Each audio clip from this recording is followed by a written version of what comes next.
The fluorescent lights of St. Michael's Hospital hummed their eternal song, casting their sterile glow across the emergency department's waiting room. It was 3 a.m, that peculiar hour when the world seems suspended between yesterday's regrets and tomorrow's uncertainties.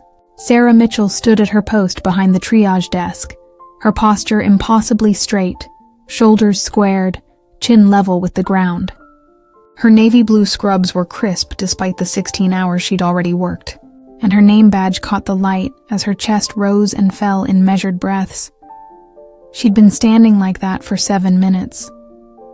Not moving, not fidgeting, just standing at attention, her eyes focused on something the other nurses couldn't see. "Girl, what are you doing?" Tiffany, one of the younger nurses, giggled from behind the computer station. "You look like you're waiting for the president to walk through those doors." Sarah didn't respond. Her jaw remained set, her gaze unwavering. Maybe she finally snapped. Marcus, an orderly, whispered loud enough for everyone to hear. "I heard night shifts can do that to you. My cousin worked nights for 3 months and started thinking she was a vampire." A few scattered laughs rippled through the emergency department.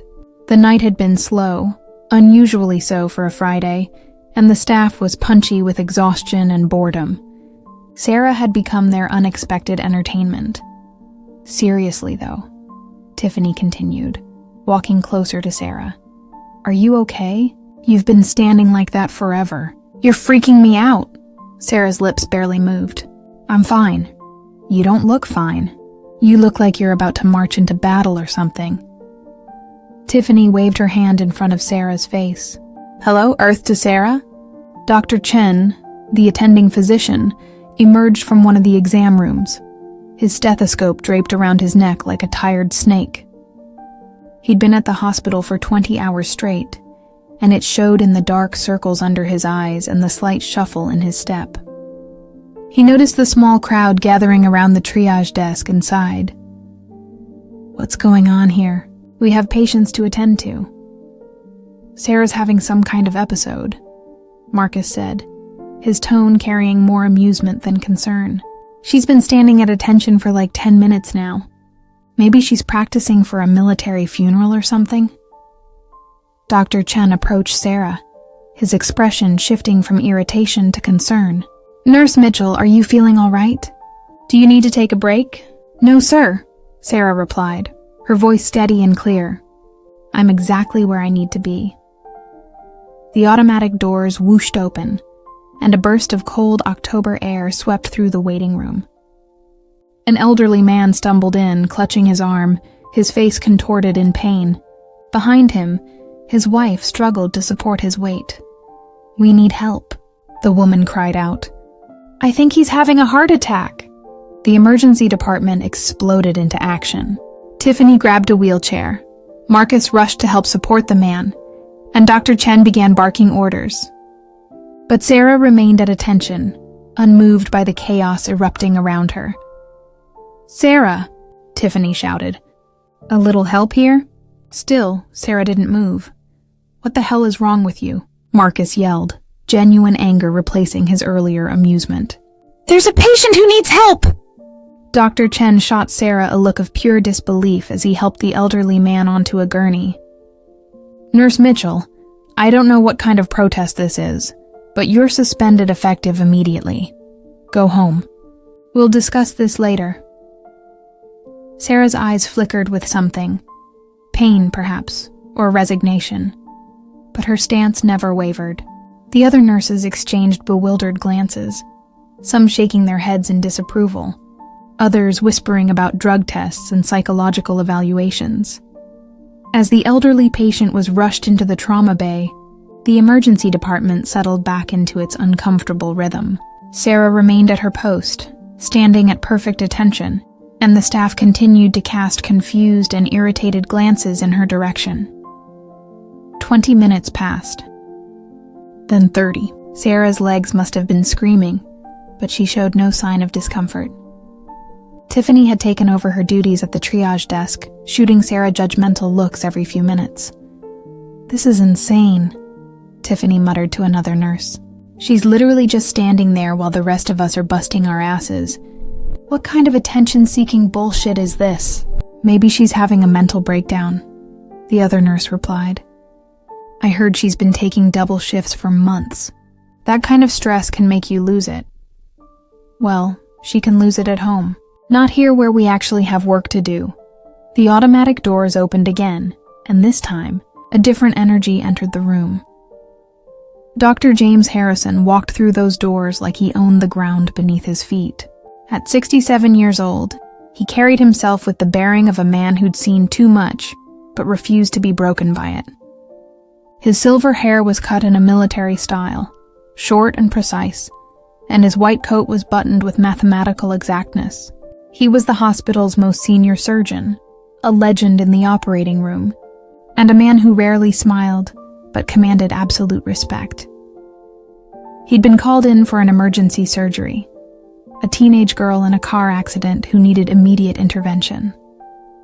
As he strode toward the surgical wing, his eyes swept across the emergency department with practiced efficiency, cataloging every detail, every person, every potential problem. And then he saw her, Sarah Mitchell, standing at attention in the middle of the emergency department, her posture perfect, her face serene despite the chaos and mockery surrounding her. Dr. Harrison stopped mid-stride. His entire body went rigid, and something profound shifted in his expression. The hard lines of his face softened, and his eyes, those steel-gray eyes that had stared down death in 1,000 operating rooms and on battlefields most people only saw in nightmares, suddenly glistened with moisture. Without a word, without hesitation, Dr. Harrison brought his right hand up in a crisp, perfect military salute. His heels came together with a soft click, and he stood there, matching Sarah's attention, returning something that everyone else in that emergency department had missed entirely. The conversation stopped. The whispers died. Every person in that emergency department turned to stare at the surreal scene unfolding before them. Their most decorated surgeon standing at attention, saluting a nurse they'd been mocking for the past hour. What the hell? Marcus breathed. Sarah's eyes, which had been fixed on some distant point, shifted to meet Dr. Harrison's gaze. A single tear rolled down her cheek, but she didn't break her stance. If anything, she stood taller, prouder. Dr. Harrison held his salute for a full minute, his hand steady, his bearing impeccable. When he finally lowered it, he walked toward Sarah with slow, deliberate steps. The emergency department staff parted before him like the Red Sea, too stunned to do anything but watch. He stopped 3 feet in front of her. "At ease, soldier," he said softly. Sarah's shoulders relaxed fractionally, and she shifted into a parade rest position, her hands clasped behind her back, feet shoulder-width apart. Another tear traced its path down her face, but she was smiling now, a small, sad smile that spoke of shared understanding. "Afghanistan?" Dr. Harrison asked. "Yes, sir. Kandahar province. 782nd Combat Support Hospital." He nodded slowly. "I served in Vietnam. Field surgeon. Saw things that would make these folks lose their lunch." He gestured vaguely at the bewildered staff surrounding them. "What's your rank, nurse?" "Staff Sergeant Mitchell, sir. Retired." "Years of service?" 8, sir. 3 tours. Dr. Harrison's jaw tightened. 3 tours as a combat medic. Jesus. He turned to address the crowd that had gathered. "Do any of you know what this woman was doing? What you were all laughing at?" Silence. Tiffany shifted uncomfortably, suddenly very interested in her shoes. "No?" Dr. Harrison's voice carried the weight of command that had once directed surgical teams in the midst of mortar fire. "Then let me educate you. Nurse Mitchell wasn't having an episode. She wasn't seeking attention. She was standing watch." "Standing watch?" Dr. Chen asked, his earlier irritation replaced by confusion. "For what?" Sarah spoke then, her voice quiet but steady. "For Private First Class David Chen. Your nephew, Dr. Chen." The color drained from Dr. Chen's face. "David? How do you... what?" "He was admitted to my unit in Kandahar on October 15th, 2012. IED blast. Severe abdominal trauma, multiple shrapnel wounds, traumatic amputation of his left leg below the knee." Sarah's voice remained clinical, professional, but her eyes told a different story. "We worked on him for 11 hours. I held his hand when he died at 03:15 local time." Dr. Chen swayed on his feet, and Marcus quickly moved to support him.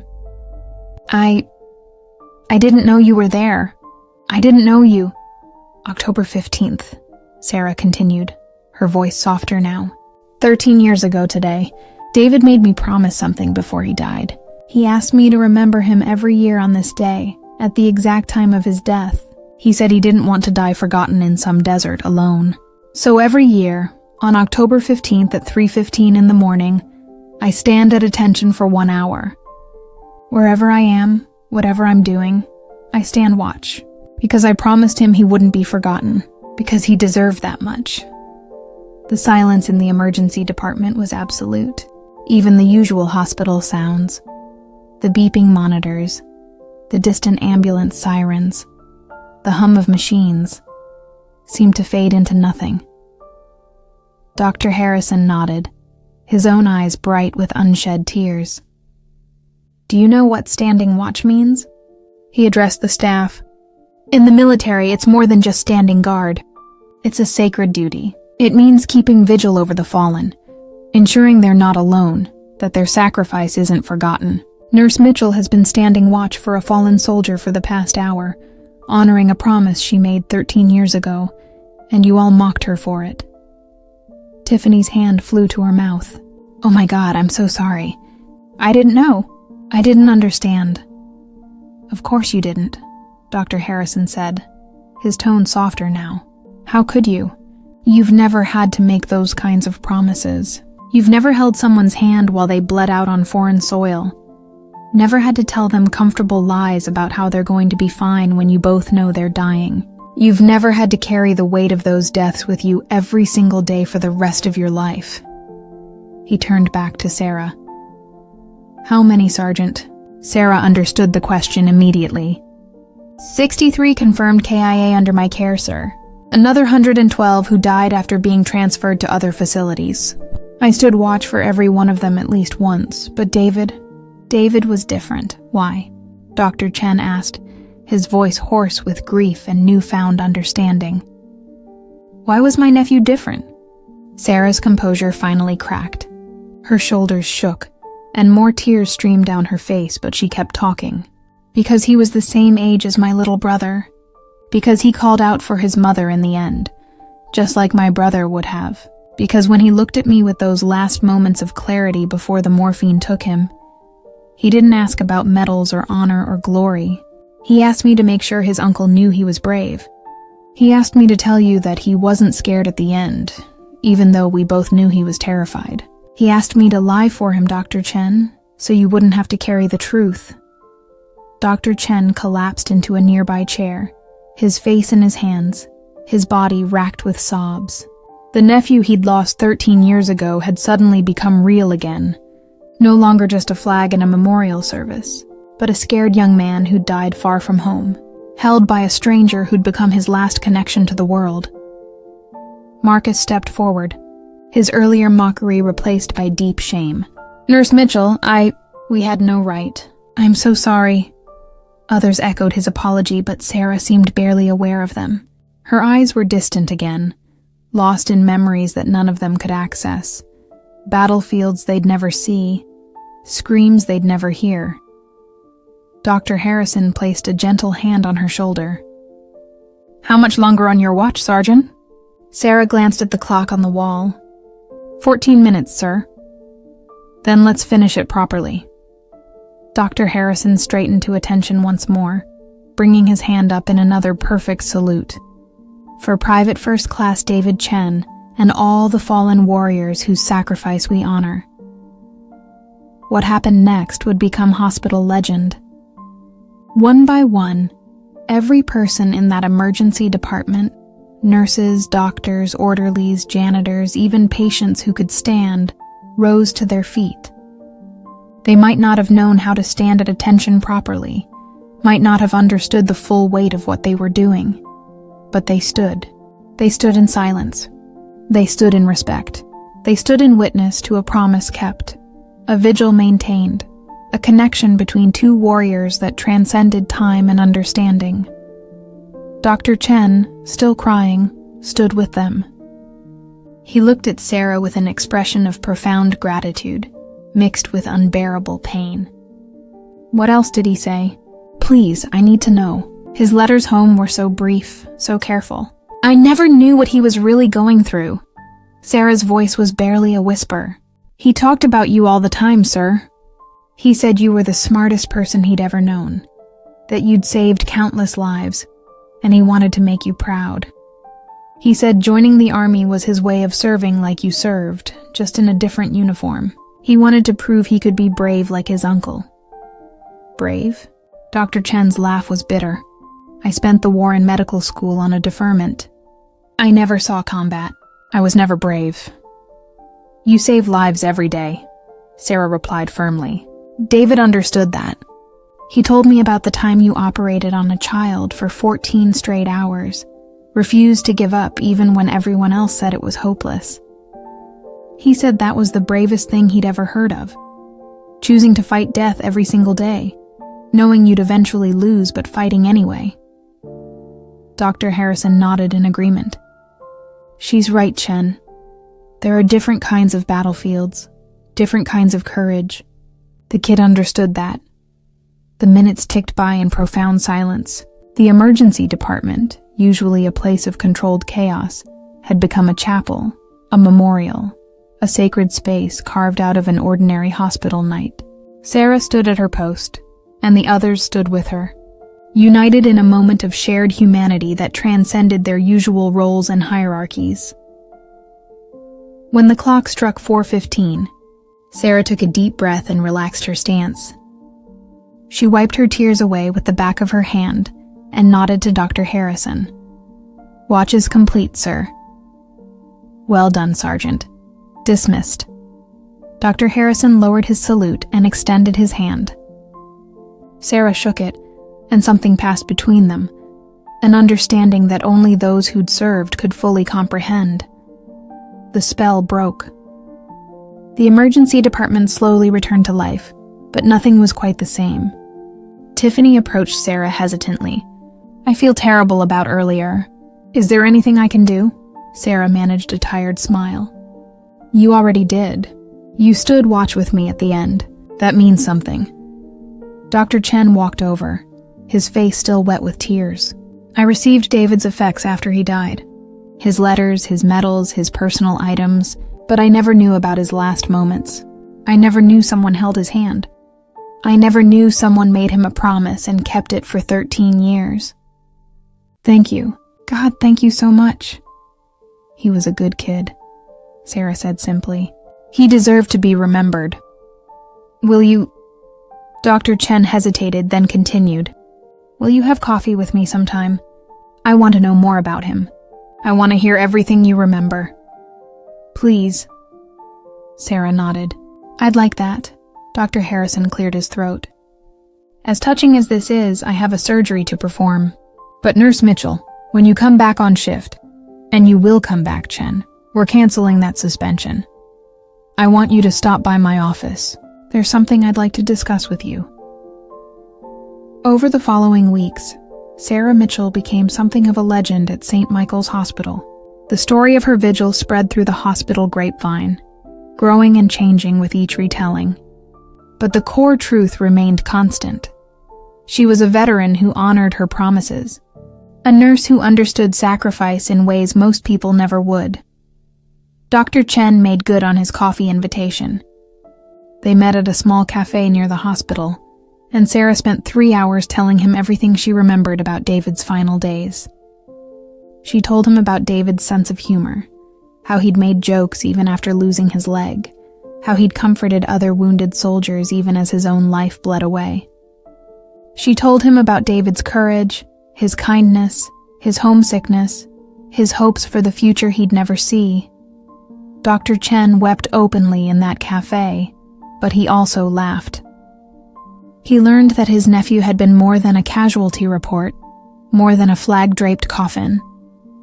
David had been real and scared and brave and human, and Sarah gave him that gift of knowing. Sarah's meeting with Dr. Harrison proved equally significant. His office was filled with military memorabilia, photos from Vietnam, commendations, shadow boxes with medals and patches. He gestured for her to sit and poured 2 glasses of bourbon from a bottle in his desk drawer. "I don't usually drink with nurses," he said with a slight smile. "But you're not just a nurse, are you, Sergeant?" Sarah accepted the glass. "Once a sergeant, always a sergeant, I suppose." "Indeed." Dr. Harrison raised his glass. "To the fallen." "To the fallen," Sarah echoed, and they drank. "I want you to know something," Dr. Harrison said after a moment. "What you did, standing that watch, keeping that promise, that kind of integrity is rare. Most people make promises they never keep. Most people forget, but you didn't. 3 tours in a combat zone, 8 years of service, 63 confirmed deaths under your care, and you still have the strength to stand watch. That's extraordinary." "I don't feel extraordinary," Sarah admitted. "Most days I feel broken. The nightmares never stop, Dr. Harrison. The faces never fade. I see them in my patients sometimes. The same fear, the same pain. It's why I became a nurse, to try to save people the way I couldn't save them. But some nights I wonder if I'm just trying to rewrite history, trying to give all those dead soldiers a different ending." Dr. Harrison nodded slowly. "I understand that more than you know. I've been performing surgery for 40 years, and I still see the faces of every soldier I lost in Vietnam. Every patient I lose now, they join that crowd in my nightmares. But here's what I've learned, Sergeant. We don't rewrite history by saving these patients. We honor history by trying.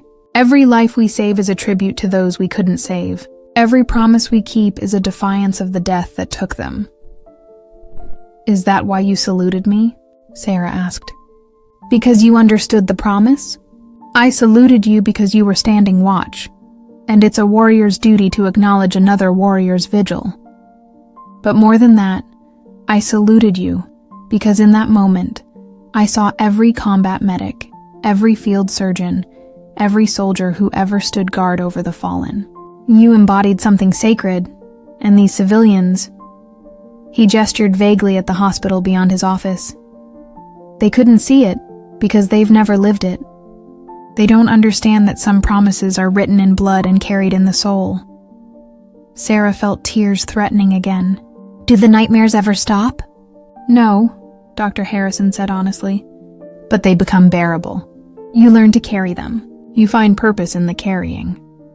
He leaned forward, his expression intense. "That's why I asked you here. I want to start a program at this hospital, a support group for veteran medical personnel. Nurses, doctors, paramedics, anyone who served. A place where we can talk about what we saw, what we did, what we carry. And I want you to help me run it." "Me?" Sarah was surprised. "I'm barely holding myself together most days." "Exactly. You're still fighting. You haven't given up. You stand watch every year, alone, keeping promises to the dead even when the living mock you for it. That's strength, Sergeant. That's leadership. These other veterans need someone like you. Someone who understands. Someone who's still standing despite everything." Sarah considered this. The idea of sharing her experiences, of hearing others' stories, was both terrifying and appealing.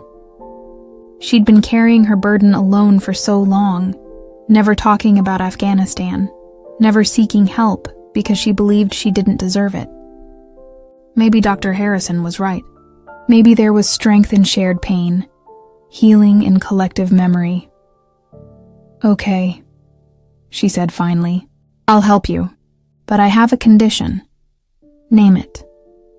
"We meet on October 15th every year, at 3:15 in the morning, and we stand watch together, all of us, For all the fallen. Dr. Harrison smiled, the first genuine smile Sarah had seen from him. That's not a condition, Sergeant. That's a tradition. Consider it established. The St. Michael's Hospital Veterans Medical Support Group held its first meeting 3 weeks later. 12 people attended: nurses, doctors, paramedics, and one physician's assistant. They ranged in age from 26 to 71, representing conflicts from Vietnam to Afghanistan. They gathered in a conference room on a Tuesday evening, brought together by Dr. Harrison's invitation and their shared secret wounds. For the first hour, no one spoke much. They drank coffee, avoided eye contact, and emanated the kind of discomfort that comes from being asked to open old wounds. But then Dr. Harrison stood and told his story. He spoke about Vietnam, about performing surgery in field hospitals while mortars fell around them, about the soldiers he'd saved and the ones he'd lost. He spoke about the guilt he'd carried for 40 years, the irrational but persistent belief that if he'd been smarter, faster, better, he could have saved them all. When he finished, the room remained silent for a long moment. Then a young paramedic named Jackson raised his hand hesitantly. "I thought I was crazy," he said quietly. "I thought I was the only one who still heard the screaming." "You're not crazy," an older nurse named Patricia replied. "We all hear it, every single one of us, and like a dam breaking, the stories poured out. Each person shared their experiences, their traumas, their guilt and grief and rage. They talked about things they'd never spoken of before, wounds they'd hidden beneath professional competence and forced smiles. They cried. They laughed at dark jokes only they could understand. They found solace in shared experience." Sarah told them about David Chen and her tradition of standing watch. She expected judgment, maybe even criticism, but instead received understanding. Several other veterans nodded in recognition. They had their own rituals, their own ways of honoring fallen comrades. "I visit Arlington every Memorial Day," Patricia shared. "I spend the entire day walking among the graves, reading names. I can't remember all the soldiers I treated who died, but I figure if I'm there reading names, maybe I'll see theirs. Maybe they'll know someone remembers." "I keep a journal," Jackson added. "Every night before bed, I write down the name of someone I lost. Just their name, the date, and one thing I remember about them. I've filled 17 journals so far. These rituals, these private ceremonies of remembrance, weren't signs of mental illness or inability to move on. They were acts of devotion, ways of carrying the dead with dignity, refusing to let them be forgotten by time and the world's short attention span." The group meetings became a fixture at St. Michael's Hospital. They met every 2 weeks, and attendance grew as word spread through the veteran medical community. The conference room became a sanctuary where the normal rules of stoic professionalism didn't apply, where it was okay to admit that saving lives every day didn't erase the deaths you'd witnessed, where trauma was acknowledged rather than suppressed. The impact on the hospital culture was subtle but profound.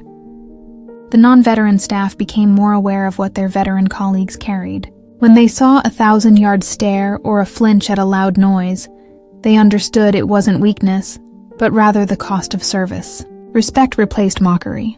Curiosity replaced judgment. Tiffany, the young nurse who'd first mocked Sarah's vigil, asked to attend one of the support group meetings.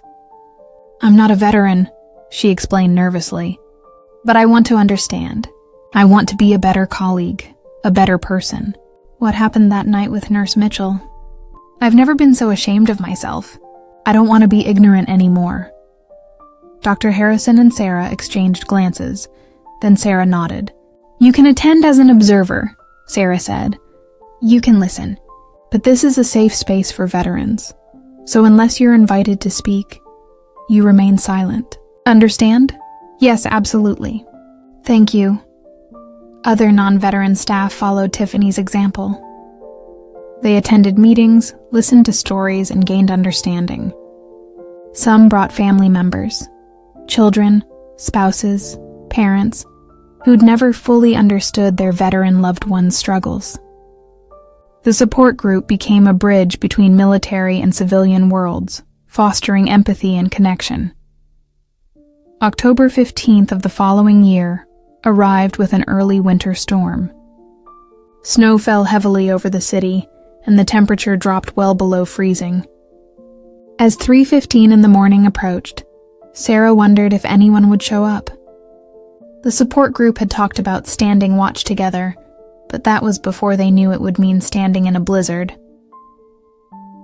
She arrived at the hospital at 3 o'clock and was stunned by what she found. The emergency department's ambulance bay had been transformed. Someone had set up portable heaters and erected a temporary shelter from the snow. 50 people, veteran staff, non-veteran allies, even some patients who'd heard about the tradition, stood waiting in the freezing cold. Dr. Harrison approached her, his white hair already dusted with snow. "Your watch isn't a solitary duty anymore, Sergeant. We stand together." Sarah's throat tightened with emotion. Dr. Chen was there, standing with his wife and 2 teenage daughters. Patricia, Jackson, and all the other support group members stood in formation. Tiffany and Marcus stood among them, along with dozens of other hospital staff who'd chosen to brave the cold and honor promises made to the fallen. At precisely 3:15, Dr. Harrison called out in his command voice, "Attenhut!" Those with military training snapped to attention. The civilians did their best to stand straight and still. For 1 hour, they stood watch together in the snow. They stood for David Chen and all the other fallen soldiers. They stood for promises kept and memories honored. They stood as witnesses to sacrifice, as keepers of flame, as a living memorial to those who died far from home. No one spoke. The only sounds were the wind, the falling snow, and the distant wail of an ambulance siren, the eternal song of those who fight death, who battle chaos, who stand as the thin line between life and the darkness. When 4:15 came, Dr. Harrison called out, "At ease. Watch is complete." But instead of dispersing into the cold night, the group remained. Someone started singing Amazing Grace, and others joined in. The hymn rose into the snowy darkness, carrying with it all their grief and hope, their pain and resilience. It was a moment of profound beauty, of human connection forged in shared understanding and mutual respect. Sarah looked around at the faces surrounding her. Some she knew, some she didn't. All of them marked by their own sorrows and strengths. For the first time in 13 years, she didn't feel alone in her grief. She'd been carrying her 63 fallen soldiers by herself for so long, bearing their weight in isolation.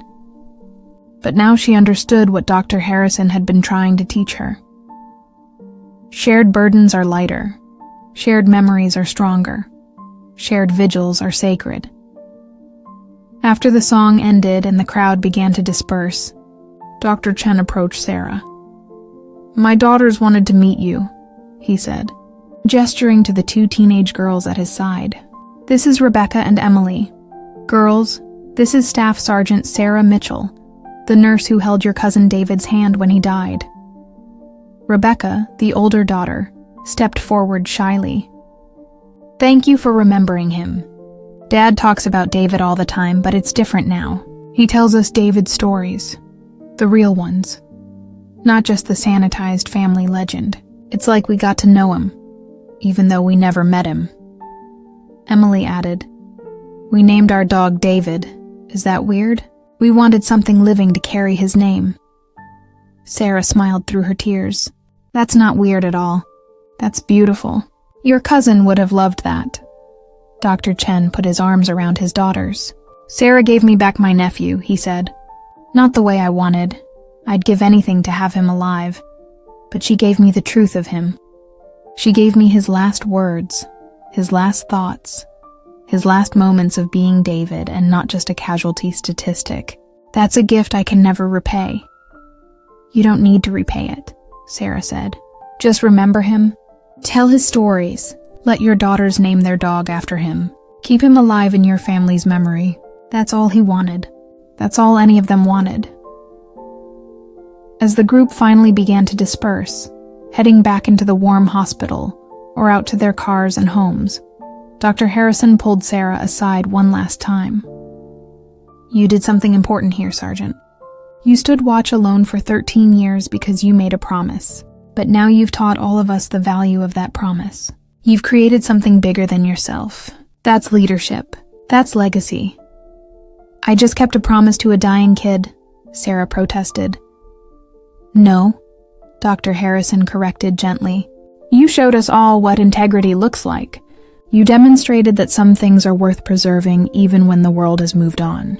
You reminded us that the dead deserve our remembrance, that promises matter, that standing at attention in the face of mockery takes more courage than any battlefield heroics. You gave David Chen immortality, yes, but you also gave all of us permission to honor our own dead, our own promises, our own sacred duties." Sarah had no words for the emotions surging through her. She simply nodded and let Dr. Harrison pull her into a fierce hug. They stood there in the snow, two warriors who'd seen too much death, found their way back to life through the simple act of remembering. The support group continued to grow and evolve. It became a model program, cited in medical journals, and replicated at other hospitals across the country. Dr. Harrison and Sarah were invited to speak at conferences, to share their insights on managing trauma, on building support systems, on honoring service while moving forward into civilian life. But the most important tradition remained the October 15th vigil.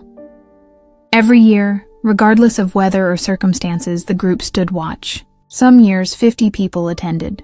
Other years, over 200. Word spread beyond St. Michael's Hospital, and veterans from across the city began joining the watch. It became an annual event, a moment when the living paused to honor the dead, when promises were renewed, when memory was sanctified. Sarah continued to work as a nurse at St. Michael's Hospital. She still had nightmares. She still carried the weight of 63 deaths. But she no longer carried them alone. The support group gave her community, understanding, and the space to process her trauma in healthy ways. She started EMDR therapy, began running marathons as a way to channel her anxiety, even adopted a service dog named Kandahar, who helped ground her during flashback episodes. She was healing, not healed, perhaps never fully healed, but actively healing, growing, building a life that honored her past while embracing her future. 3 years after that first vigil, Sarah received a letter. It was postmarked from San Diego and addressed in careful, elderly handwriting. She opened it curiously and began to read. "Dear Staff Sergeant Mitchell, my name is Margaret Chen, and I am David Chen's grandmother. My son, Dr. Peter Chen, told me about you and what you did for my grandson. I am 92 years old and I do not use computers. So I'm writing this letter the old-fashioned way. I wanted you to know that David was my first grandchild, and his death broke something in our family that I thought could never be repaired. We received his flag and his medals, but we never received the truth of his death. We invented our own stories, that he died instantly, that he didn't suffer, that he was surrounded by friends. These comforting lies helped us sleep at night, but they also kept us from really grieving him. When Peter came home after meeting you and told us the truth, that David was scared, that he cried for his mother, that he held a stranger's hand and asked her to remember him, I wept for 3 days straight. But after those tears, I felt something I hadn't felt in 13 years, peace. You gave us the truth, and the truth, no matter how painful, is a gift. I am too old to travel to your hospital for the vigil, but I want you to know that on October 15th at 3:15 in the morning, I stand at attention in my living room. I stand for 1 hour, thinking of my grandson, holding him in my memory. I am not alone in this. My daughter-in-law stands with me, as do my other grandchildren. We have made it our own family tradition, taught to us by you. Thank you for keeping your promise. Thank you for not letting my David die forgotten. Thank you for carrying him with you all these years. May God bless you, and keep you safe. With deepest gratitude, Margaret Chen Sarah read the letter 3 times, tears streaming down her face. She showed it to Dr. Harrison, who read it with his own eyes misting. "You've started something that will outlive us both," he said quietly. "David Chen's family will pass this tradition to their children, and their children will pass it to theirs. Your promise has become a legacy." The letter reminded Sarah why her vigil mattered, why standing at attention despite mockery and misunderstanding was worth the cost. She wasn't just remembering David Chen anymore. She was teaching others to remember, creating a culture of honoring sacrifice, building bridges between the living and the dead. She wrote back to Margaret Chen, a long letter sharing more memories of David, answering questions the old woman had asked, offering what comfort she could across the miles. A correspondence began, and Sarah found herself with an adopted grandmother of sorts, a woman who understood loss and grief, and the complicated process of surviving those you've buried. 5 years after that first vigil, on October 15th at 3:14 in the morning, Sarah stood in the ambulance bay of St. Michael's Hospital, surrounded by over 300 people. The crowd had grown beyond anyone's expectations. Veterans from all branches of service stood shoulder to shoulder with civilians. Families of fallen soldiers had traveled from across the country to participate. Local news crews had asked permission to film, which Dr. Harrison had politely but firmly declined. This wasn't a publicity event. This was sacred ground. The snow from that second year had been replaced by a crisp autumn night, clear and cold, with stars visible despite the city lights. Sarah wore her old military jacket over her scrubs, the patches and name tape faded but still legible. At 63 now, she'd been standing this watch for 18 years. The nightmares had faded to manageable whispers. The guilt had transformed into purpose. The pain had evolved into power. Dr. Harrison stood beside her, now 73 years old and officially retired from surgery, but still showing up every day to mentor younger surgeons and run the support group. His hands trembled slightly with age, but his posture remained military perfect. The cancer diagnosis he'd received 6 months ago was something he'd shared only with Sarah and a few close friends.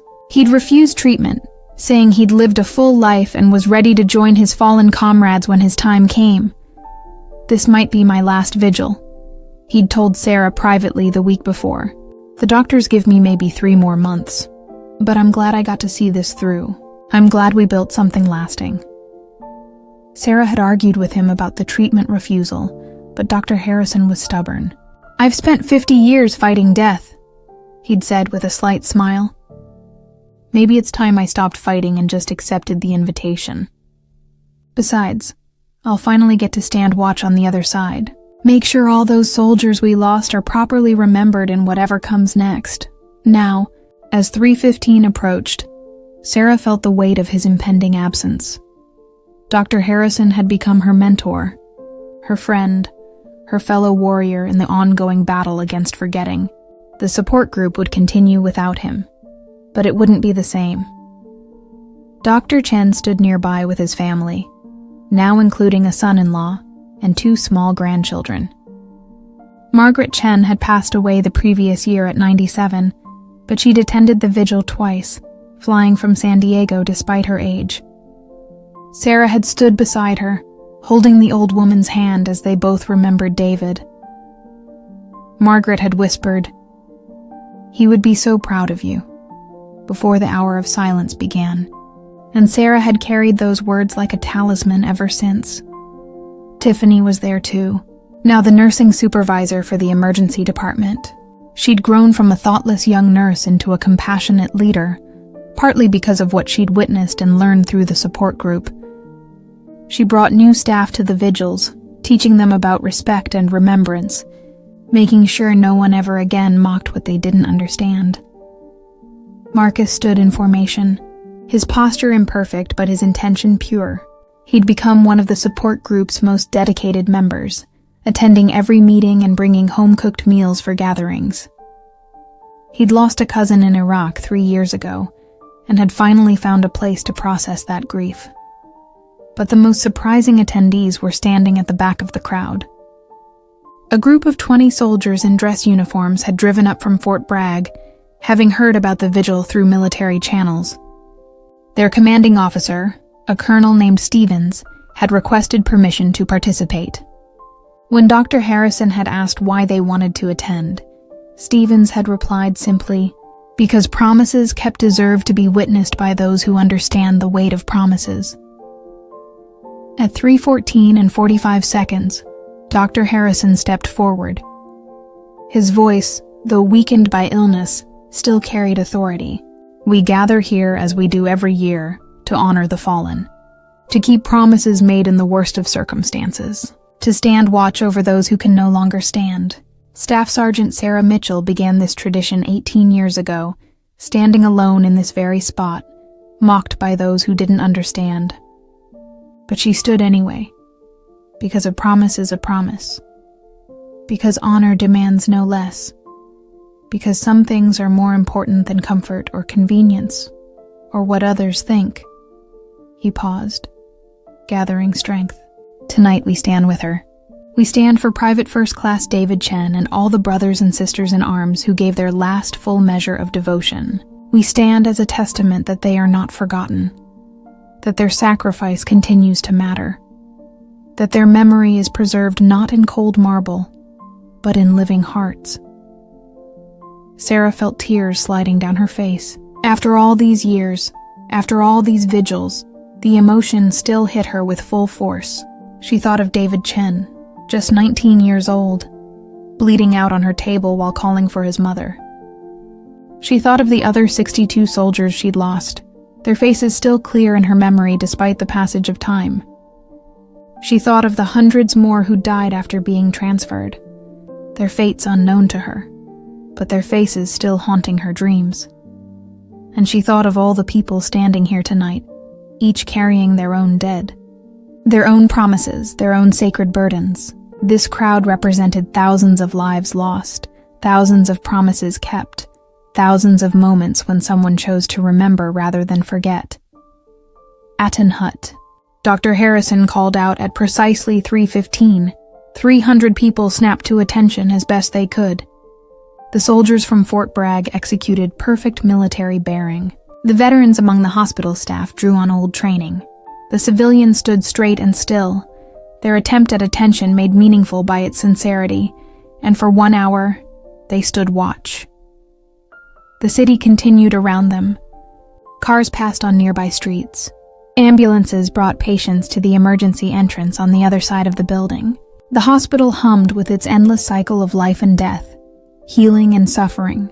But in the ambulance bay, 300 people stood as a living memorial, a human monument to promises kept and sacrifices honored. Sarah's legs ached. At 46, she felt the physical toll more than she had at 28.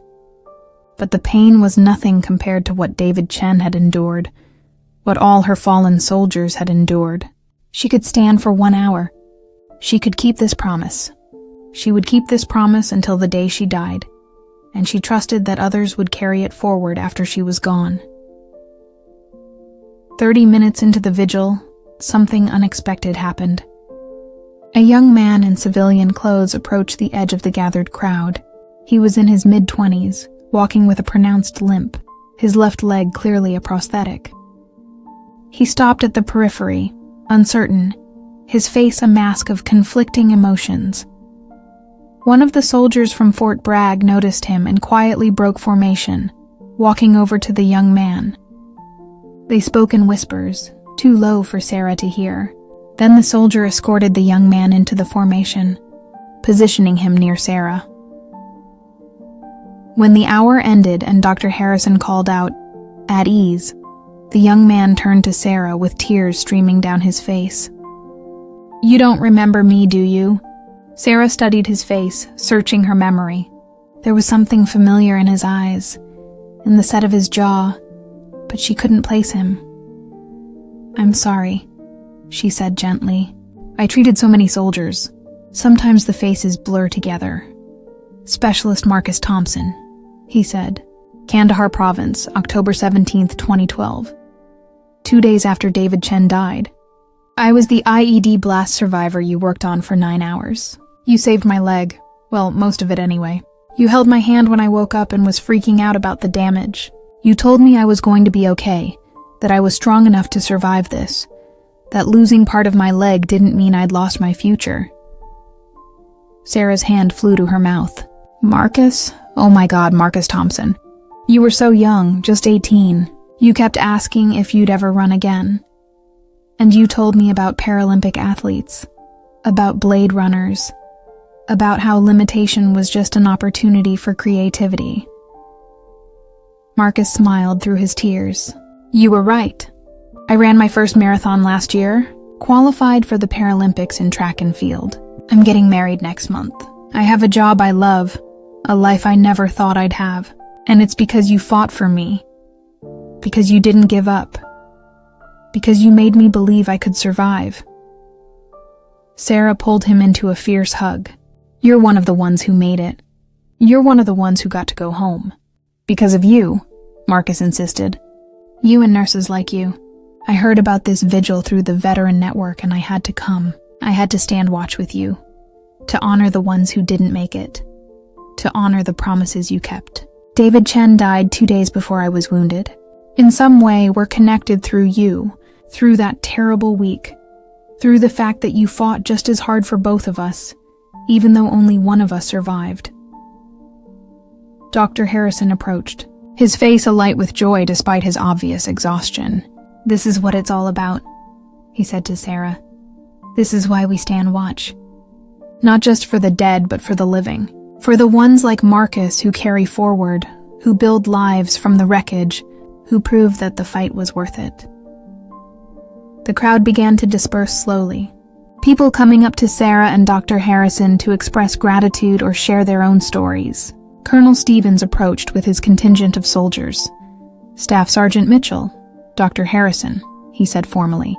On behalf of the United States Army, I want to thank you for this tradition. We've heard about it at Fort Bragg, and it's become something our soldiers talk about with reverence. The idea that a promise made on a battlefield 18 years ago is still being kept, still being honored, still bringing people together. That means something. That matters. He reached into his jacket and pulled out a folded flag. This is a flag that flew over Forward Operating Base Chapman in Afghanistan last month. We sent it there specifically, so it could fly over the ground where many of our soldiers fought and died, including Private First Class David Chen. We'd like to present it to you, to be displayed at your vigils, as a symbol of the connection between those who serve now and those who served before, between the living and the fallen. Sarah accepted the flag with trembling hands. The weight of it, the significance of it, threatened to overwhelm her. Thank you, she whispered. This will be treasured. As the crowd finally thinned and people began heading to their cars or back into the hospital, Dr. Chen approached Sarah and Dr. Harrison. Walk with me? He asked. They walked together through the hospital grounds, the three of them united by David Chen's death and the life that had emerged from it. Dr. Chen led them to a small garden area that the hospital had dedicated to veterans 3 years ago. In the center stood a bronze statue of a combat medic kneeling beside a wounded soldier, one hand pressed to the soldier's chest, the other reaching for medical supplies. The hospital board commissioned this last year, Dr. Chen explained. It's officially dedicated to all military medical personnel, but I think of it as David's memorial, as a tribute to people like you two, who fought death even in impossible circumstances, who kept promises even when easier to forget. A plaque at the statue's base read, "In honor of all who served in medical capacities during war. You fought for life in the midst of death. You brought hope to the hopeless. You stood watch over the fallen and the fighting. Your service will never be forgotten." Sarah read the words through tears. It's beautiful. David would have loved this, Dr. Chen said softly. He wanted to be a medic even before he joined up. Did I ever tell you that? He shadowed me at the hospital for a summer during high school. He was fascinated by emergency medicine, by the way we could bring people back from the edge. He said he wanted to do that in uniform, wanted to save lives on the battlefield. And then he became someone you tried to save. The irony of that has haunted me for 18 years. He did save lives, Sarah said firmly. Maybe not in the way he intended, but his death, his last words, his request for remembrance, all of that created this. She gestured broadly, encompassing the hospital, the vigil, the support group, the connections forged through shared grief. How many veterans have found healing through the support group? How many families have found peace through understanding what their loved ones endured? How many people have learned to honor promises, to stand watch, to remember? David Chen's legacy isn't his death. It's everything that grew from it. Dr. Harrison nodded in agreement, though Sarah noticed he was leaning heavily on the bench beside the statue. Legacy is what we build from loss. David's death was tragedy. But what came after? The vigils, the support group, the connections, the healing, that's triumph. He died alone in a foreign desert, but he's remembered by hundreds of people. That matters. That's victory over death's finality. They sat together in the garden. 3 people bound by war's aftermath, by promises kept and grief transformed.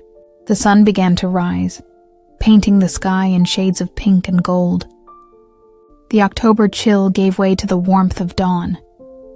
Dr. Harrison broke the comfortable silence. I need to tell you both something. The cancer is progressing faster than expected. I've maybe got a month left, possibly less. Sarah and Dr. Chen both started to protest, but Dr. Harrison held up his hand. Please, let me finish. I've made peace with it. I'm 83 years old. I've had a good life, and I'm ready. But I need to know the support group will continue. I need to know the vigils will go on. Sarah, will you promise me? Will you keep standing watch? Not just for David Chen, but for all of us who've served and suffered and survived. Sarah gripped his hand tightly. I promise. Just like I promised David. I'll stand watch for as long as I'm able. And I'll make sure others learn to stand watch too. This tradition will outlive us both. Good. Dr. Harrison smiled, a peaceful expression settling over his weathered features. That's good. You know, when I saluted you that night 18 years ago, I didn't know I was beginning the most important work of my life. I'd spent 50 years cutting people open and stitching them back together, saved thousands of lives, trained hundreds of surgeons. But none of that mattered as much as building this community with you. None of it felt as meaningful as standing watch, keeping promises, honoring the fallen. He coughed, a wet rattling sound that spoke of fluid-filled lungs and failing systems. Make sure they stand watch for me too. Not a whole hour. I'm not that important. But maybe a minute of silence at the next vigil. And tell them I died grateful. That I got to see this tradition flourish. That I got to stand beside warriors like you. You're going to be at the next vigil, Sarah said fiercely. You're going to stand watch with us. Dr. Harrison shook his head gently. I don't think so, dear, but I'll be there in spirit. Standing with all the other fallen, grateful that someone remembers, that someone keeps the watch. 3 weeks later, Dr. James Harrison died peacefully in his sleep. The hospital held a memorial service that overflowed the chapel and spilled into the hallways. Surgeons he'd trained flew in from across the country. Veterans whose lives he'd touched filled the pews. The support group he'd founded sat together, united in their grief. Sarah delivered the eulogy. She spoke about the night Dr. Harrison had saluted her, how that simple gesture had changed her life and eventually touched hundreds of others.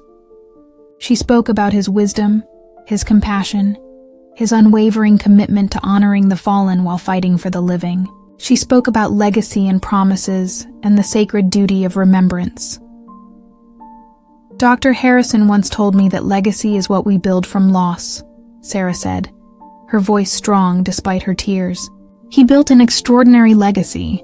He created a space where veterans could heal, where trauma could be processed, where promises could be kept collectively, rather than in isolation. He taught us that standing watch isn't just an individual duty, but a community obligation. He showed us that the dead deserve our remembrance, and the living deserve our support. She paused, looking out at the crowd. At the next vigil, we'll stand watch for Dr. Harrison. We'll add his name to the list of those we honor. But we'll also celebrate what he built, what he gave us, what he made possible. He stood watch for all his fallen soldiers from Vietnam. Now we'll stand watch for him. That's the promise we make to each other. That we won't be forgotten, that our service will be honored, that someone will stand in attention and remember. The memorial ended with a rifle salute and taps played by a military bugler. As the final notes faded into the afternoon air, Sarah felt the weight of new responsibility settling on her shoulders. She was now the primary keeper of the vigil tradition, the leader of the support group, the person responsible for ensuring that Dr. Harrison's legacy continued. It was a heavy burden, but she didn't carry it alone. Dr. Chen had committed to co-leading the support group. Tiffany had volunteered to handle logistics for the vigils.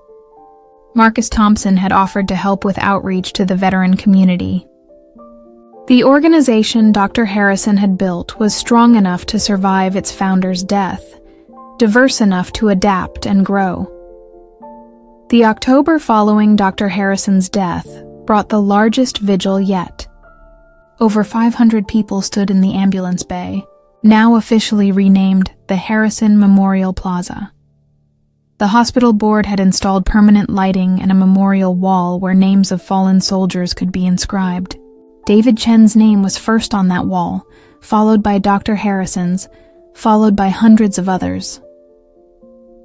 Before the vigil began, Sarah stood before the crowd with a megaphone. Tonight we honor all the fallen, but we begin by honoring one particular soldier, Dr. James Harrison, who served as a field surgeon in Vietnam and spent the rest of his life standing watch over those he couldn't save. Dr. Harrison taught us that remembrance is an active choice, that promises require courage to keep, that standing at attention in the face of indifference takes more strength than any battlefield heroics. She raised her hand in salute. Dr. Harrison, your watch is complete. We have the watch now. Rest easy, sir. You are not forgotten. 500 people returned her salute, and the emotion in the air was almost tangible. Then, at 3:15 exactly, they stood at attention for David Chen, for all the fallen soldiers, for Dr. Harrison, for every promise made and kept across the years. As Sarah stood in the darkness, surrounded by her community of warriors and witnesses, she thought about the journey that had led her here. 18 years ago, she'd stood alone, mocked and misunderstood, keeping a promise to a dying soldier.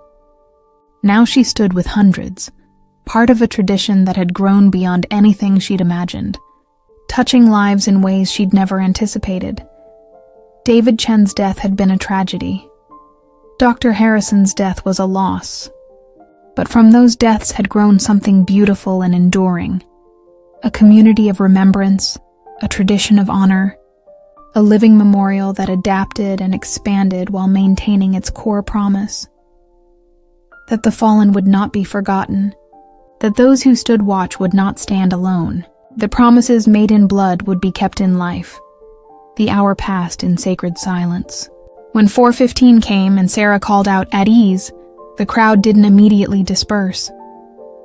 They lingered, drawn together by shared experience, by collective purpose, by the understanding that they'd participated in something meaningful. Marcus Thompson approached Sarah with a young woman at his side. "This is Jessica, my fiancée. Jess, this is Staff Sergeant Mitchell, the nurse I told you about." Jessica shook Sarah's hand warmly. "Marcus has told me so much about you and what you did for him. I wanted to thank you for saving his life, for giving me the chance to love him." Sarah smiled. "He saved himself. I just helped him believe he could do it." "We want to get married here," Marcus said, "in the Harrison Memorial Plaza during next year's vigil. We want our wedding to be part of the tradition, to be surrounded by people who understand sacrifice and service. Would that be okay?" Sarah was moved beyond words. I think that would be perfect. I think Dr. Harrison would love it. And I know David Chen would be honored. And so the tradition continued to evolve. The following October, Marcus and Jessica were married in the Memorial Plaza, surrounded by hundreds of people who'd stood watch with them. Their wedding vows included a promise to remember the fallen, to honor service, to teach their future children about duty and sacrifice. Other couples followed their example. The vigil became not just a memorial, but a celebration of life continuing, of love flourishing, of hope persisting despite loss. Babies were brought to be blessed in the Memorial Plaza. Birthday parties were held there. Graduation celebrations, retirement parties. The space became a living part of the hospital community, a place where death was remembered but life was celebrated. Sarah continued to lead the support group, watching as new veterans joined and older members healed enough to step back. She saw patterns repeat. The fresh trauma, the nightmares, the guilt, the slow journey toward acceptance and peace. She guided them through it, sharing her own story, offering what wisdom she'd gained, standing as living proof that healing was possible even when it seemed impossible. She also returned to school, earning a master's degree in counseling psychology. She wanted to better serve the veteran community, to understand trauma on a deeper level, to be more effective in helping others heal. Her thesis focused on the therapeutic value of remembrance rituals, using the vigil tradition as a case study. The work was published in several professional journals and caught the attention of the Department of Veterans Affairs. At 50, Sarah was invited to speak at a national VA conference about her work with veteran medical personnel. She stood on a stage in Washington, D.C., looking out at an audience of hundreds of medical professionals, administrators, and policymakers. 18 years ago, she began, I stood alone in a hospital ambulance bay, keeping a promise to a soldier who died in my arms. I was mocked for it. People thought I was having a breakdown.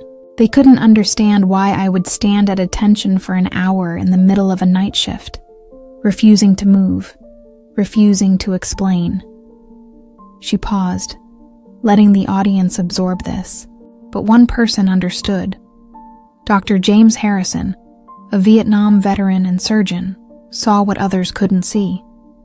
He saw a warrior standing watch, honoring the fallen, keeping a sacred promise. And he did what every good warrior does when they see another on watch. He relieved them. He shared the burden. He stood beside me. Sarah clicked to the next slide, showing a photo of the vigil with 500 people standing in the Memorial Plaza. This is what grew from that moment of understanding. This is what happens when we acknowledge trauma, honor promises, and create spaces for collective healing. This is legacy built from loss.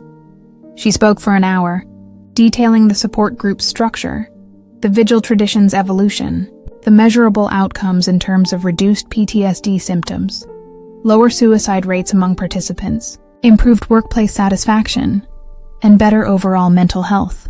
She spoke about the importance of ritual, the power of community, the necessity of remembrance. The audience gave her a standing ovation. Afterward, dozens of people approached her, asking questions, requesting information about replicating the program at their own facilities. The tradition that had begun with a single promise to a dying soldier was spreading across the country, touching thousands of lives, creating networks of support and understanding. But despite the accolades and the recognition, Sarah never forgot what mattered most. Every October 15th at 3:15 in the morning, regardless of where she was or what she was doing, she stood at attention. Sometimes she stood in the Memorial Plaza with hundreds of others. Sometimes she stood alone in hotel rooms while traveling for conferences. Sometimes she stood in her own living room, surrounded by photos of soldiers she'd lost and loved. The location didn't matter. The witness of others didn't matter. What mattered was the promise, the remembrance, the sacred duty of standing watch. 25 years after David Chen's death, Sarah received an unexpected visitor at the hospital. A young woman in her late 20s, with David's eyes and his smile, approached her in the cafeteria. "Staff Sergeant Mitchell? I'm Emma Chen, David's younger sister. We've never met, but I've heard about you my whole life.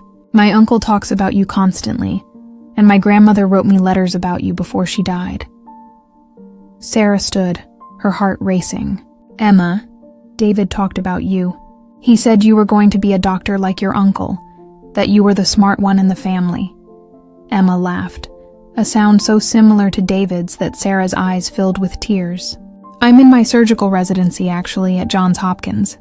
But I'm transferring here to St. Michael's for my final year. I want to be part of this community, to stand watch with the people who remember my brother. Uncle Peter has told me so much about the support group and the vigils. I want to continue the family tradition." "You're always welcome here," Sarah said warmly. "Your brother would be so proud of you." "That's actually why I came," Emma said, pulling an envelope from her purse. "I found this among my grandmother's things after she died. It's a letter David wrote to her from Afghanistan, but he died before he could mail it. She never knew it existed until the military sent his personal effects years later, and she'd tucked it away, unable to read it. After she died, I found it and read it. There's something in here I think you need to see." Sarah opened the envelope with trembling hands and began to read David's familiar handwriting, preserved across 25 years. "Dear Grandma, I'm writing this at 0:30 because I can't sleep. We got hit pretty hard yesterday, and I've been thinking a lot about life and death and what it all means. There's this nurse here, Staff Sergeant Mitchell. She's amazing, Grandma. She's like 28, but seems older because of everything she's seen. She saves lives every single day, working impossible hours in impossible conditions, never complaining, never giving up. Today she worked on a soldier for 11 hours straight, literally holding his insides together while we waited for surgical transport. He died anyway, and I saw her face afterward. She looked destroyed, like every death takes a piece of her soul. I asked her how she does it, how she keeps fighting when so many die despite her best efforts. You know what she said? She said every person she saves is a victory over death, and every person she loses is a reminder of why the victories matter. She said she makes promises to the ones who die. Promises to remember them, to honor their sacrifice, to make sure they're not forgotten. She said keeping those promises is how she stays human in this inhuman place. If something happens to me, Grandma, I hope Nurse Mitchell is the one who's there. I hope she's the one holding my hand, making me promises, because I know she'd keep them. I know I wouldn't be forgotten. And somehow, that makes the fear of dying a little less terrible. I'm going to be fine, though. Don't worry about me. Just wanted you to know that if anything does happen, there are good people here who care, who fight for us, who remember us. That counts for something. Love you, Grandma. Give everyone my love." Sarah read the letter 3 times, tears streaming unchecked down her face. David had known. Even before he was wounded, even before he lay dying on her table, he'd known she would keep her promises. He'd trusted her with his memory before he'd even needed her to carry it. "He knew you'd remember him," Emma said softly. "Before he even died, he knew. That has to mean something." It meant everything. It meant that Sarah's vigil, her promise, her 25 years of standing watch, had fulfilled not just a dying request, but a living hope. David had died believing he wouldn't be forgotten, and Sarah had spent a quarter century proving him right. "Thank you for showing me this," Sarah whispered. I don't have words for what this means to me." Emma reached out and took Sarah's hand. "You've been honoring my brother for my entire adult life. You've stood watch for him, remembered him, made him real to people who never knew him. You've given my family peace and understanding and connection. This letter is just proof of what we've always known.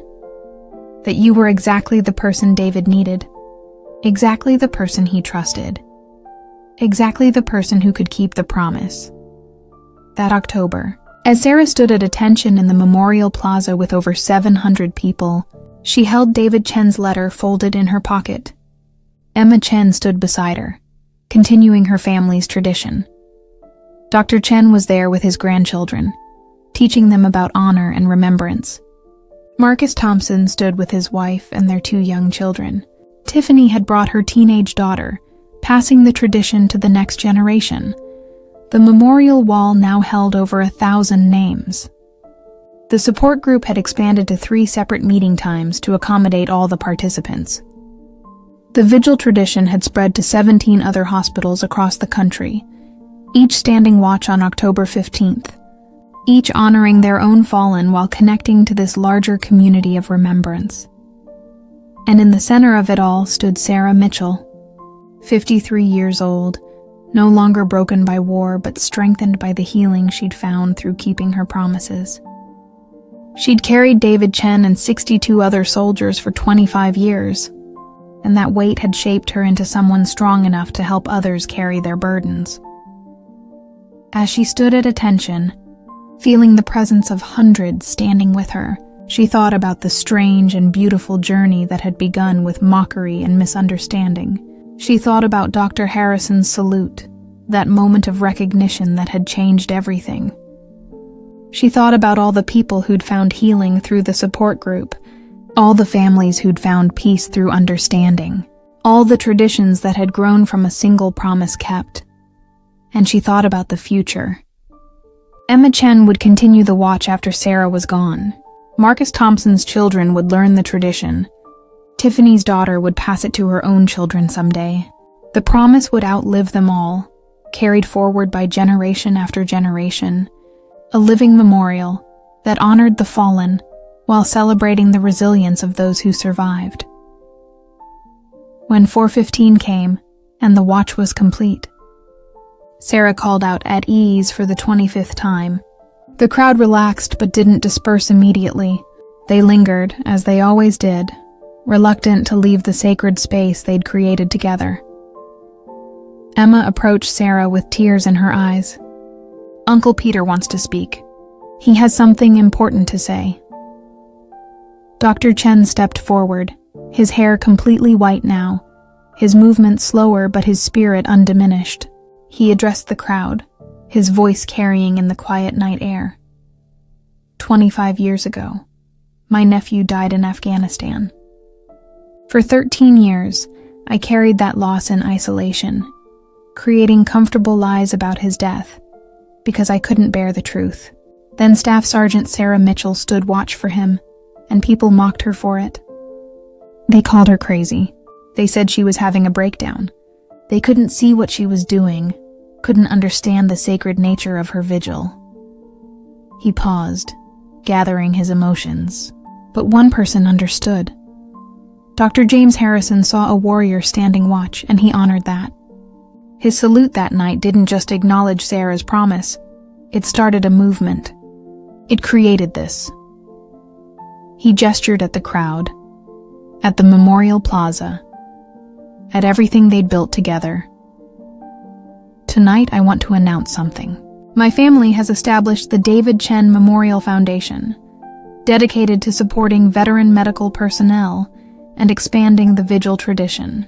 We're funding support groups at 50 hospitals across the country. We're creating scholarships for veterans pursuing careers in medicine. We're building memorial plazas at VA hospitals. And we're doing it all in honor of my nephew and Staff Sergeant Mitchell, 2 warriors whose connection across death and time has touched thousands of lives." The crowd erupted in applause. Sarah stood stunned, overwhelmed by the magnitude of what Dr. Chen had just announced. The promise she'd made to a dying soldier 25 years ago was now a national foundation, a permanent institution that would outlive them all. Dr. Chen approached her, his eyes shining with tears. "You gave me back my nephew, Sarah. You've honored him for 25 years. Now let us honor you and expand the work you've started. Let us take your promise and amplify it. Let us stand watch on a scale you never imagined." Sarah couldn't speak. She could only embrace Dr. Chen, this man who'd become family through shared grief and collective healing. Around them, the crowd pressed close, a community bound by remembrance, by promises kept, by the understanding that some duties transcend death itself. As Sarah finally left the Memorial Plaza that night, walking to her car through the quiet darkness, she felt a peace she'd never quite achieved before.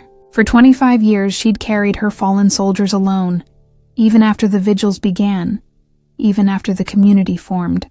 Some part of her had always believed the burden was hers alone to bear, that she couldn't truly share the weight of promises made in blood. But tonight, she understood that her promise had transformed into something larger than herself. David Chen wasn't just her responsibility anymore. He was remembered by his family, by the hospital community, by hundreds of people who stood watch, by a foundation that would ensure his name and story survived for generations. She'd kept her promise, but in doing so, she'd created a collective memory, a shared duty, a tradition that would endure long after she was gone. The burden she'd carried for 25 years didn't disappear, but it became manageable, distributed across hundreds of shoulders, lighter because it was shared.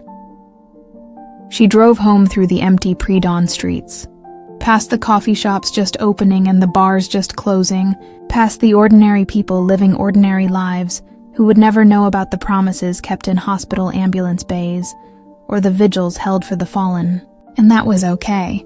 Some things were meant to be witnessed by a few, understood by fewer still, carried by those who'd earned the right through their own sacrifices and service. At home, Sarah's service dog Kandahar greeted her with enthusiastic tail wags. She made tea and sat in her living room, surrounded by photos of soldiers she'd lost and loved.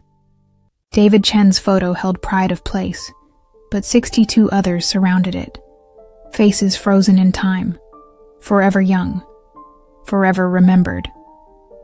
"We did it," she whispered to their photos. "Your promise is kept, your memory is preserved, you're not forgotten." And in the quiet of her living room, as dawn broke over the city and the world prepared for another ordinary day, Staff Sergeant Sarah Mitchell finally allowed herself to rest. The watch would continue. The promises would be kept. The fallen would be honored. She'd stood at attention in the face of mockery, maintained her vigil despite misunderstanding, kept her promise despite the cost. And a surgeon had snapped a salute, recognizing a fellow warrior, sharing the burden, creating a legacy that would endure. Some stories don't have endings. Some promises don't have expiration dates. Some vigils continue forever, passed from one watchkeeper to the next, a sacred duty that transcends any single life. This was one of those stories, one of those promises, one of those vigils, and it continues still.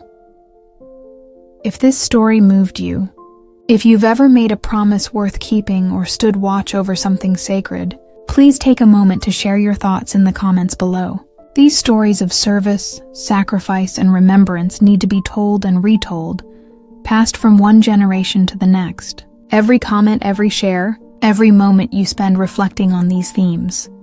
Every comment, every share, every moment you spend reflecting on these themes helps ensure that promises like Sarah's continue to be kept, that soldiers like David Chen continue to be remembered, and that the sacred duty of standing watch is never forgotten. Sarah Mitchell's story is fiction, but the reality it represents is all too real. Across this country, thousands of veterans carry burdens most of us will never understand. They stand watch in their own ways, keeping promises made in impossible circumstances, honoring fallen comrades while trying to build lives in a world that often doesn't comprehend what they've endured. The next time you see someone standing a little too straight, staring at something you can't see, lost in memories you can't access, pause before you judge.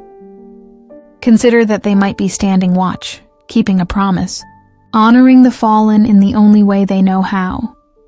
And if you're a veteran reading this, if you've made promises you're still keeping, if you carry the weight of those who didn't come home, know that you're not alone.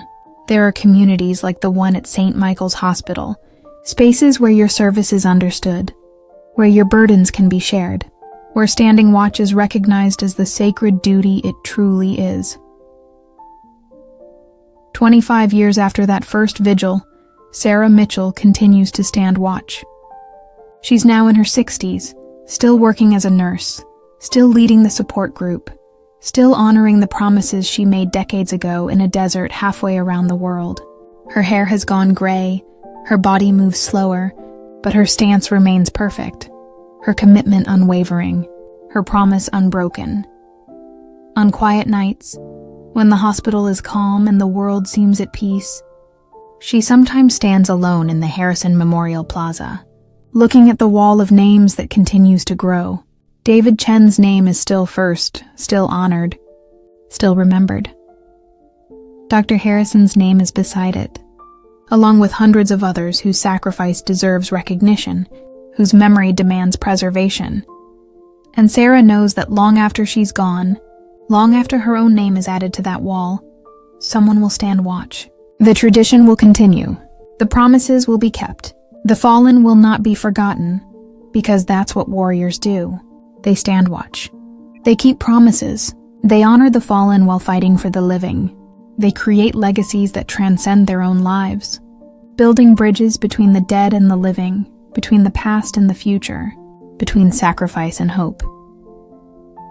Dr. Harrison's salute that night 25 years ago wasn't just a gesture of respect. It was a recognition of shared duty, an acknowledgement of sacred obligation, a moment when two warriors found each other across the chaos and misunderstanding of civilian life. It was the beginning of something beautiful and enduring, something that continues to grow and evolve and touch lives in ways neither of them could have imagined. Sarah often thinks about that moment, that split second when Dr. Harrison stopped mid-stride and brought his hand up in salute. In that instant, everything changed. Her solitary vigil became a shared duty. Her private promise became a public tradition. Her individual grief became collective healing. One person understood. One person saw what others couldn't see. One person chose to stand beside her rather than mock her, and that made all the difference. The final October vigil of Sarah's life took place on a cold, clear night, much like that first one 25 years earlier. She was 71 years old, her body worn by decades of nursing and the lingering effects of 3 combat tours. Cancer, the same disease that had taken Dr. Harrison, had invaded her lungs, and the doctors gave her weeks, maybe a month. But she insisted on standing one more watch. Over 1,000 people gathered in the Harrison Memorial Plaza that night.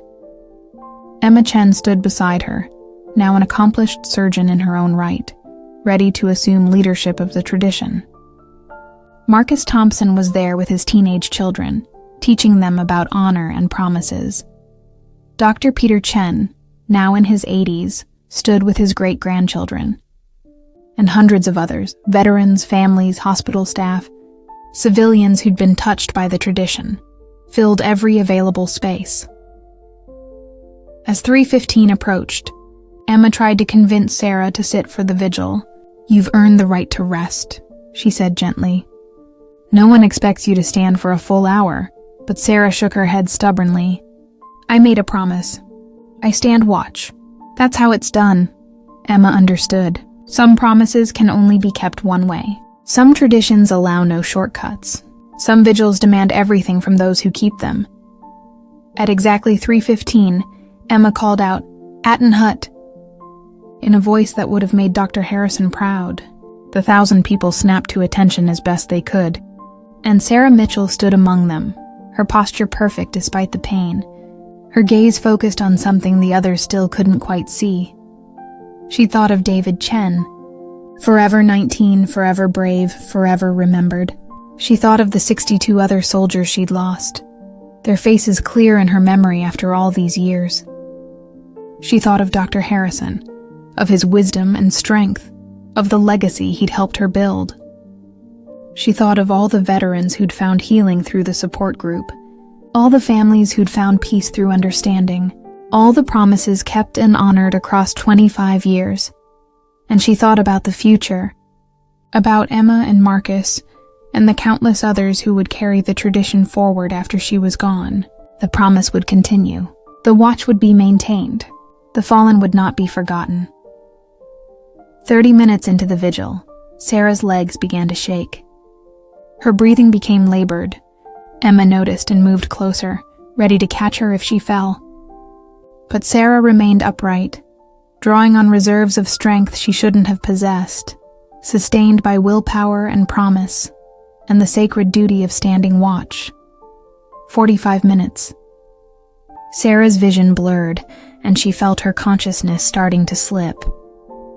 But she remained standing, held up by muscle memory and military discipline, and the absolute refusal to break a promise she'd kept for 25 years. At exactly 4:15, Emma called out, "At ease." Sarah took one last deep breath, smiled peacefully, and collapsed into Emma's arms.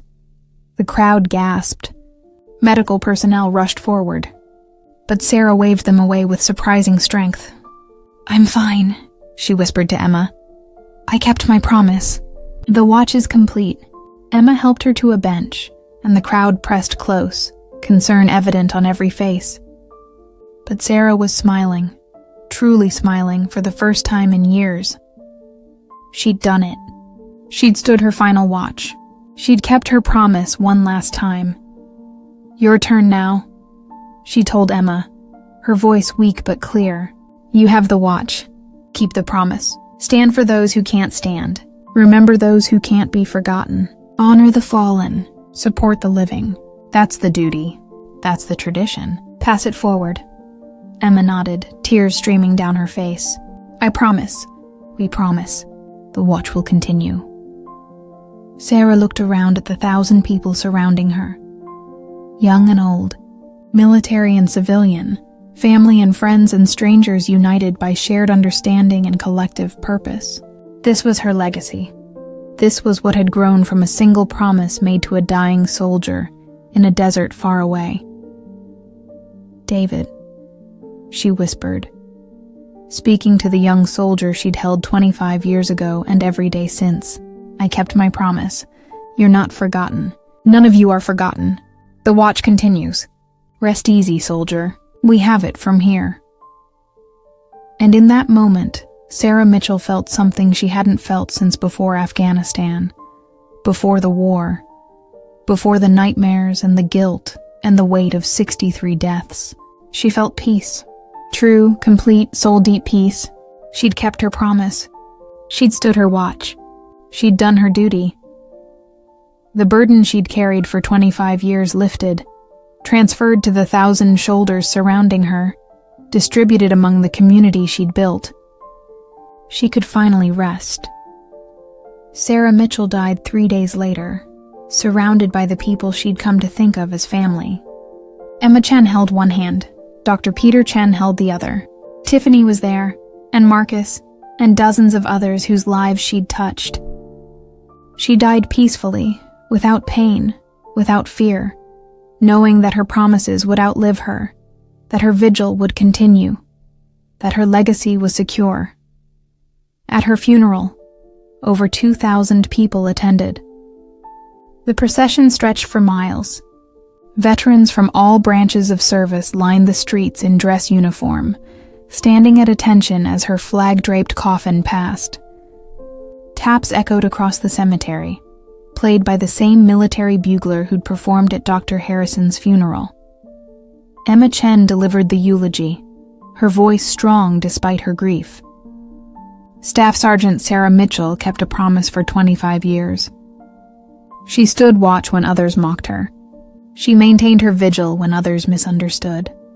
She created a tradition that has touched thousands of lives and will continue for generations. She transformed a dying soldier's last request into a living legacy of remembrance and healing.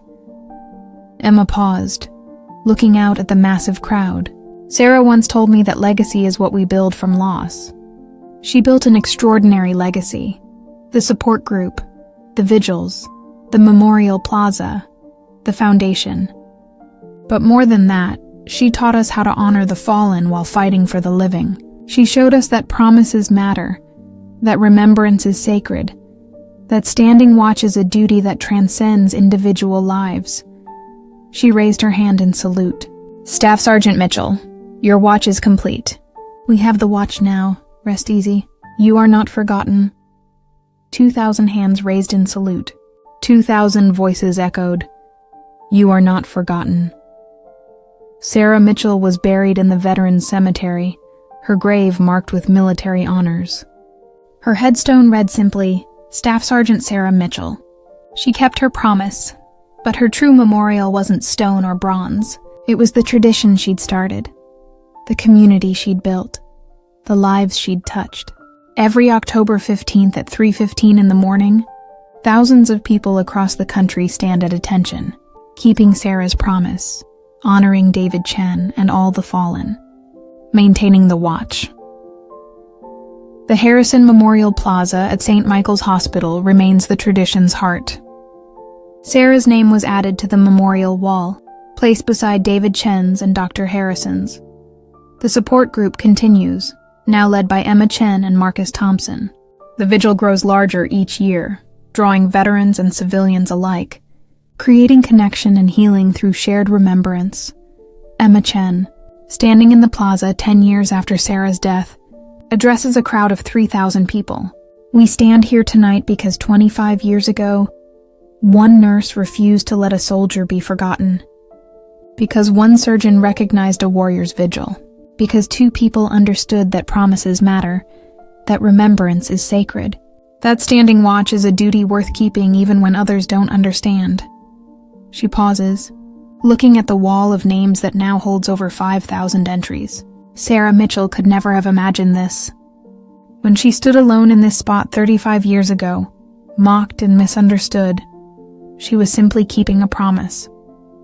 But that promise transformed into a movement. That single act of remembrance became a national tradition. That one warrior's vigil became a collective watch that spans the country. At 3:15, Emma calls out, "Atten Hut!" And 3,000 people snap to attention. They stand for David Chen. They stand for Dr. Harrison. They stand for Sarah Mitchell. They stand for all the fallen warriors whose sacrifice deserves remembrance, whose memory demands preservation, whose promise requires keeping, and somewhere beyond the reach of mortal eyes, in whatever realm the fallen inhabit, Sarah Mitchell stands watch with David Chen and Dr. Harrison and all the others who've gone before. She stands at perfect attention, her posture impeccable, her bearing military precise, her promise finally, completely, eternally kept. Because some promises transcend death. Some vigils continue forever. Some duties are too sacred to abandon. And because a nurse stood at attention despite mockery, and a surgeon snapped to salute in recognition, the world became a place where promises are kept, where the fallen are honored, where standing watch is understood as the sacred duty it truly is. The tradition continues, the promise endures, the watch is maintained, and it always will be. If you were moved by Sarah's story, if you understand the importance of keeping promises and honoring those who served, take a moment to reflect on the veterans in your own life.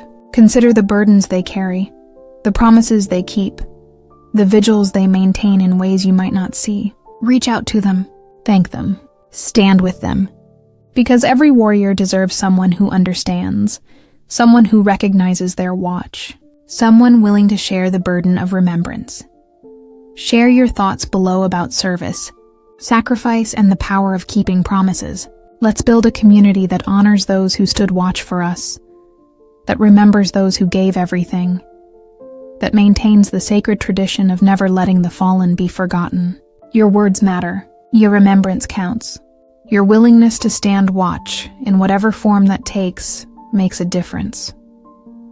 Because in the end, that's what Sarah Mitchell taught us.